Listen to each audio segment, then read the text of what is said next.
వచనములు. ఎవడును తరుముకుండానే దుష్టుడు పారిపోవును, నీతిమంతులు సింహము వలె ధైర్యముగా ఉందురు. దేశస్థుల దోషము వలన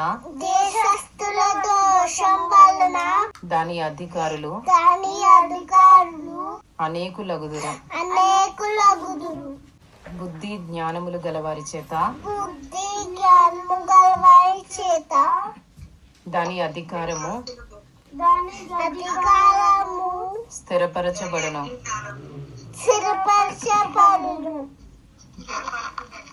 వేదలను బాధించు దరిద్రుడు